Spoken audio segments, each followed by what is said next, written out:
De poursuivre d'autres préparatifs à la veille du déconfinement. Cette fois, dans les très nombreux golfs du secteur, les joueurs vont retrouver leur club, les greens, leurs petites balles blanches, le tout en respectant des conditions d'hygiène. Les explications de René Garat et de Rémi Poissonnier.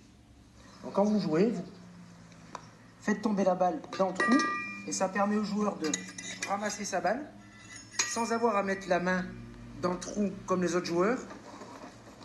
Stéphane Kerjean, directeur du golf Chantapeau de Saint-Jean-de-Luz, et les 20 salariés ont profité de la période de confinement pour créer de nouveaux outils afin de garantir les gestes barrières.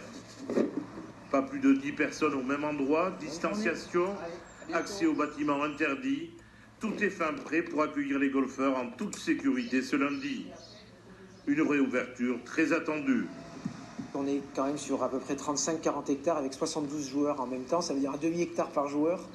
Bon, je pense qu'on a des conditions pour bien gérer les mesures de distanciation sociale et réussir un déconfinement. Ce qui est très important, c'est qu'on le réussisse bien parce qu'il faut absolument qu'on soit tous prêts et que l'épidémie reste contenue.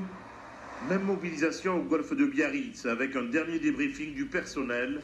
Rien n'est laissé au hasard, le protocole est strict, la reprise doit être exemplaire.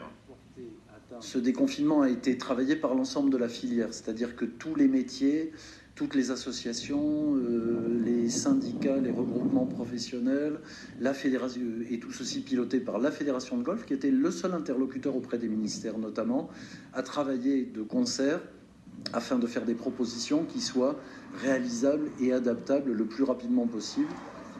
La réouverture des golfs est un premier pas pour le redémarrage de l'activité touristique. Le respect des gestes barrières sera sans aucun doute surveillé de très près par les autorités sanitaires.